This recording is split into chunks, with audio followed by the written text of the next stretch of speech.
لاہور کی معروف یونیورسٹی میں ایک عزیز دوست میڈیا اینڈ ماس کمیونیکیشن میں ایم فل کی ڈگری کر رہے ہیں۔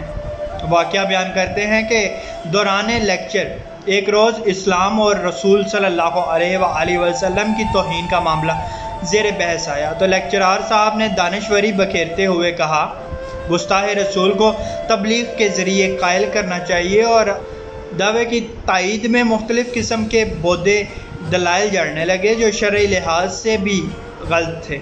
خاصا دینی علم ہونے کے باوجود میرے دوست نے ان کو دوسرے طریقے سے جواب دینے کا فیصلہ کیا اور بڑی کلاس میں بآواز بلند گویا ہوئے، چلو ایک کھوتے کے بچے، یہ کیا بکواس کر رہا ہے۔ یہ گالی سن کر لیکچرار صاحب کی دماغ کی چولیں ہل گئیں، منہ سے جھاگ اڑاتے گالیاں بکتے اس دوست کا گریبان پکڑنے کو دوڑے۔ تو نے میرے باپ کو کھوتا کہا۔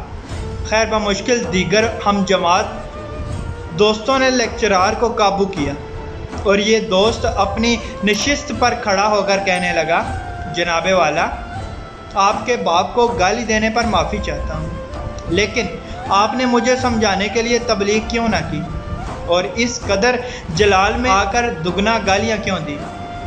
لیکچرار آئیں بائیں شائیں کرنے لگا اور انوز غصے میں کانپ رہا تھا، جس پر دوست نے کہا، نبی صلی اللہ علیہ وآلہ وسلم مومنین پر ان کی جانوں سے بھی زیادہ حق رکھتے ہیں۔ مومن کے لیے نبی پاک صلی اللہ علیہ وآلہ وسلم کی عزت اپنے ماں باپ سے بھی زیادہ ہے۔ یا رسول اللہ کے نعرے کی بنیاد یہی عقیدہ ہے۔